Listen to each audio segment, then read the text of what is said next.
Hi, I'm Gui Ziyan. Today, I would like to share a video on my final year project. I hope it could help. I always wonder how the mechanical properties of the shoulder would affect the reliability of the electronic devices. So, what to do with the reliability issue of the shoulder, which related to their mechanical properties? I propose that the cryogenic treatment prior to equal channel angular press will improve the mechanical properties of the shoulder. First objective in this work is to investigate suitable parameters, which is dipping time of sample in liquid nitrogen and number of passes through ECAP to attain improved hardness of SAC 305 alloy. Second, to assess the grain refinement effect on SAC 305 through cryogenic treatment prior to ECAP by using RUBC with different number of passes in various of liquid nitrogen dipping time.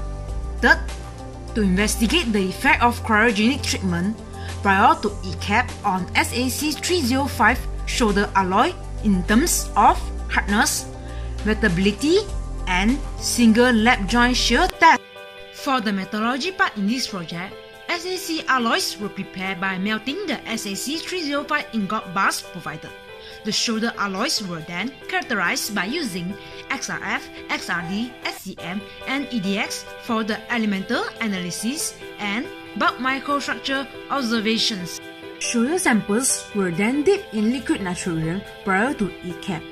After dipping of liquid nitrogen, the sample were then pressed through RUBC. Cryogenic treatment followed by ECAP for shoulder samples were then characterized and tests were carried out such as micro-hardness test, single lap joint shear test, spreading area test, and wetting angle test. So now let's move on to the video of methodology part in this work.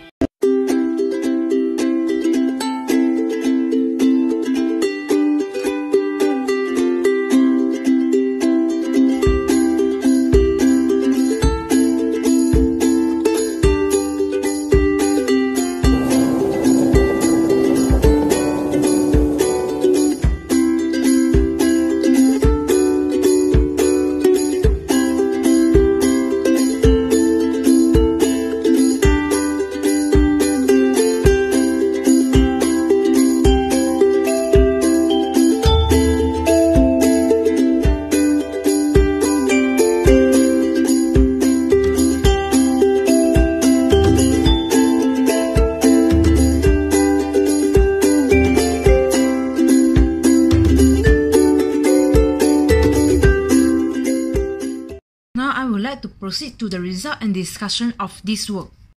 Initial investigation and selection of proper conditions for ECAP process such as suitable dipping time in liquid nitrogen and number of passes through ECAP by RUBC is required for effectively refining of the microstructure and achieve the intended improvement in mechanical properties of the alloy after ECAP. From the graph obtained, the sample with the dipping time of 30 minutes in liquid nitrogen prior to ECAP show the highest hardness, which is 15.88 HV, while the sample with the longest dipping time of liquid nitrogen for 90 minutes show the lowest hardness, which is 14.56 HV. This proved that the prolonged dipping time of liquid nitrogen did not provide any improvement in hardness. This might be due to the temperature lost to the surrounding and also the long process time of ECAP process. Furthermore, for the selection of suitable number of passes through ECAP, from the graph, you can see that the sample with only one pass through ECAP gave the highest hardness, which is 16.7 HV. However, there is a decrease in the hardness with the increasing number of passes. The decrease of the hardness is due to the recrystallization and grain growth in the material during ECAP process. Besides, the heat produced due to the shear deformation and friction in the ECAP process. And lastly, this heat produced suppress the effect of cryogenic treatment during ECAP process. Therefore, selected parameters in the continuous work in this project is dipping time of sample in liquid nitrogen is less than 30 minutes, which is then 20 and 30 minutes, while the number of passes through ECAP is only 1 pass. From XRD analysis, it is noted that with cryogenic treatment of liquid nitrogen prior to ECAP, there show peak broadening and the peak is shifted to a lower theta values. According to Sherritt equation, peak Y is inversely proportional to crystallized size. Thus, a broader peak Y after dipping in liquid nitrogen prior to ECAP indicates that the crystallized size is smaller, while the shift of the peak to a lower theta value is due to the change of the lattice parameter during cryogenic treatment and ECAP process. Therefore, from the calculated average crystallized size and lattice strain, it shows that the sample with dipping in liquid nitrogen for 10 minutes give the lowest average crystallized size and highest lattice strain. Grain refinement in the microstructure of the shoulder samples after ECAP process are vital in this work. The refinement of the structure often resulted in improvement of the mechanical properties. Generally, the shoulder SAC 305 feature a matrix of beta SN and eutative phase, in which the eutative phase is present at the boundary region in between the beta SN phases. The sample without dipping of liquid nitrogen through 1 pass of ECAP show a smaller beta SN dendrite and a narrower eutatic network compared to the SAC sample. However, the microstructure of the eutatic network becomes narrower and the grain size of the beta SN phase was smaller after dipping of liquid nitrogen for 10 minutes and through 1 pass of ECAP. The average grain size measurement of all samples under different conditions was carried out under image analyzer. From the result obtained, the sample with the 10 minutes dipping in liquid nitrogen showed the smallest grain size, which is 8.08 micrometer, and it was well agreed with the microstructure obtained from SCM. In this study, the method used to measure wettability of the shoulder samples was contact angle evaluation. In general, all of the shoulder samples show a very good wetting, in which their wetting angle was in the range of 0 to 30 degrees. However, the sample with the dipping of liquid nitrogen for 10 minutes show the lowest wetting angle, which is 21.65 degrees. The result obtained from spreading area test, there was no significant change of the spreading area for all of the samples, but it should be noted that SAC soldiers result in a decrease of wetting angle by increasing the wetting area. However, the sample with the dipping of liquid nitrogen for 10 minutes prior to ECAP show the lowest spreading area, which is 39.85 mm².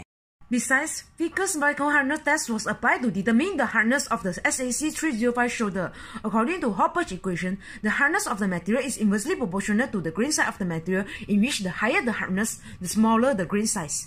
From figure, it was obviously that the Vickers micro hardness of the SAC sample gave the lowest hardness, which is 14.54 Hv, while the sample dipped in liquid nitrogen for 10 minutes prior to 1 pass of ECAP through root BC gave the highest hardness, which is 17.34 Hv among all the samples.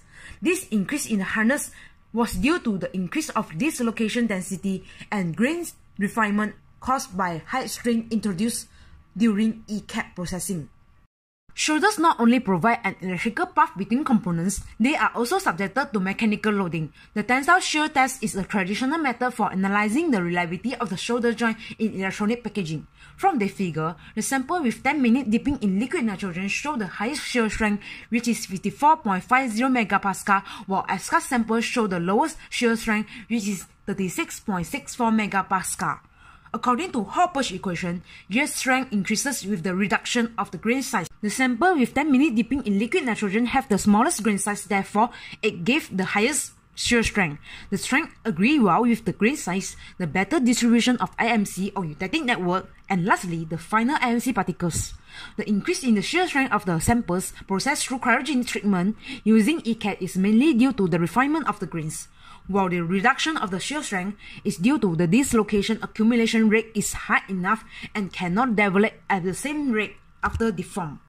To further confirm the inference of dipping time of sample in liquid nitrogen and ECAP process on the mechanical strength of the shoulder joint, the fracture surface at the top of copper substrate after shearing test was characterized by using SEM. In general, dimples were found in every sample, but the size of dimples were apparently small after the sample was dipped in liquid nitrogen prior to ECAP process. Fracture surface on the sample with dipping time of 10 minutes in liquid nitrogen had the lesser dimples and also the smallest dimple size. The fracture surface revealed that the presence of the void is due to the evaporation of the flux from the solder paste, which was trapped in the molten solder during refold soldering. The sample with small and less dimples had a higher hardness and shear strength, while the samples with more and large dimples show a lower hardness and shear strength. In conclusion, 3 objectives have been achieved in this work. First, optimum time of sample dipping in liquid nitrogen is 10 minutes and 1 pass of ECAP process. Second, the refinement of beta SN grains and also better distribution of eutectic network within the SM matrix. Third, the sample with the dipping time of liquid nitrogen for 10 minutes show the best result, which is the highest hardness, best wettability, highest shear strength, and lastly, smallest dimples on fracture surface. Thank you for listening.